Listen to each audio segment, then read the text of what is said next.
Subscribe कीजिए गुरु ज्ञान channel को और बेल आइकन दबाइए लेटेस्ट वीडियो सबसे पहले देखने के लिए। नमस्कार, गुरु ज्ञान के ऑडियो आर्टिकल प्रोग्राम में आपका स्वागत है। हमारा आज का आर्टिकल राष्ट्रीय अभियंता दिवस यानी नेशनल इंजीनियर्स डे से संबंधित है। चलिए आर्टिकल की शुरुआत करते हैं।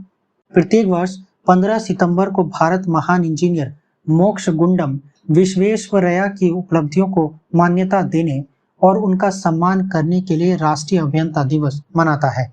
भारत के साथ साथ श्रीलंका और तंजानिया में भी यह दिवस मनाया जाता है। यह दिन अभियंताओं की महान कार्य को याद करने और उनमें सुधार तथा नवाचार के लिए प्रोत्साहित करने के लिए मनाया जाता है। यह दिवस यूनेस्को द्वारा प्रतिवर्ष 4 मार्च को मनाए जाने वाले विश्व इंजीनियर दिवस से अलग है। आइए जानते हैं मोक्षगुंडम विश्वेश्वरैया के बारे में। मोक्षगुंडम का जन्म वर्ष 1861 में कर्नाटक में हुआ था। उन्होंने मैसूर विश्वविद्यालय से कला स्नातक की पढ़ाई की और फिर पुणे में विज्ञान कॉलेज से सिविल इंजीनियरिंग की पढ़ाई की तथा देश के सबसे प्रतिष्ठित इंजीनियरों में से एक बन गए। मोक्षगुंडम भारत के एक अग्रणी इंजीनियर थे जिनकी प्रतिभा जल संसाधनों के दोहन और देश भर में बांधों के निर्माण और समेकन में परिलक्षित होती है। उनके काम की लोकप्रियता को देखते हुए भारत सरकार ने उन्हें 1906 से 7 में जल आपूर्ति और जल निकासी व्यवस्था का अध्ययन करने के लिए अदन यानी यमन भेजा था। उन्होंने अपने अध्ययन के आधार पर एक परियोजना तैयार की जिसे अदन में लागू किया गया।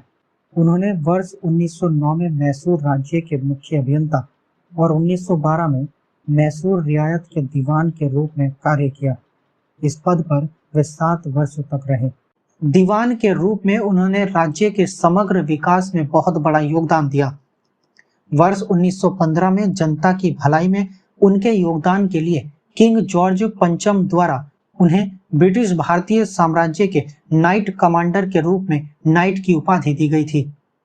वह एक इंजीनियर थे जिन्होंने वर्ष 1934 में भारतीय अर्थव्यवस्था की योजना बनाई थी। उन्हें 50 वर्षों के लिए London institution of civil engineers की मानद सदस्यता से सम्मानित किया गया था। मोक्षगुंडम को वर्ष 1955 में भारत के सर्वोच्च सम्मान भारत रत्न से सम्मानित किया गया था और वर्ष 1962 में बंगलुरु कर्नाटक में उनका निधन हो गया था। उनके द्वारा लिखी गई पुस्तक है रिकंस्ट्रक्टिंग इंडिया और planned economy for India. Mokshagundam के प्रमुख योगदानों को देखते हैं।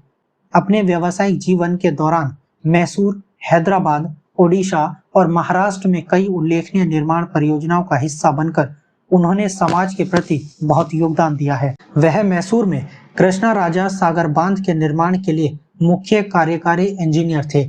इससे बंजर भूमि को खेती के लिए उपजाऊ भूमि में परिवर्तित करने में सहायता मिली है। वर्ष 1903 में पुणे में खड़कवासला जलाशय में स्वचालित वियर फ्लडगेट की एक प्रणाली को डिजाइन और पेटेंट कराने में उनका महत्वपूर्ण योगदान था। वर्ष 1908 में हैदराबाद में आई मूसी नदी से विनाशकारी बाढ़ के बाद उन्होंने भविष्य में शहर को बाढ़ से बचाने के लिए एक जल निकासी व्यवस्था तैयार की। उन्होंने ही तिरुमाला और तिरुपति के बीच सड़क निर्माण की योजना तैयार की थी।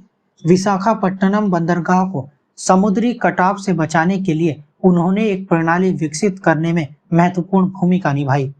मैसूर राज्य में कई नई रेलवे लाइनों को भी उन्होंने चालू किया। मोक्षगुंडम ने 1895 में सुक्कुर नगरपालिका के लिए वाटर वर्क्स का डिजाइन और संचालन किया था। उन्हें बांधों में अवरोधक प्रणाली यानी ब्लॉक सिस्टम के विकास का भी श्रेय दिया जाता है, जो बांध में पानी के व्यर्थ प्रवाह को रोकता है। मोक्षगुंडम ने मैसूर साबुन कारखाना, Mysore iron and steel works, Shri Jayachamarajendra polytechnic संस्थान, बेंगलुरु कृषि विश्वविद्यालय और स्टेट बैंक ऑफ मैसूर की स्थापना की जिम्मेदारी भी निभाई। सब्सक्राइब कीजिए गुरु ज्ञान चैनल को और बेल आइकन दबाइए लेटेस्ट वीडियो सबसे पहले देखने के लिए।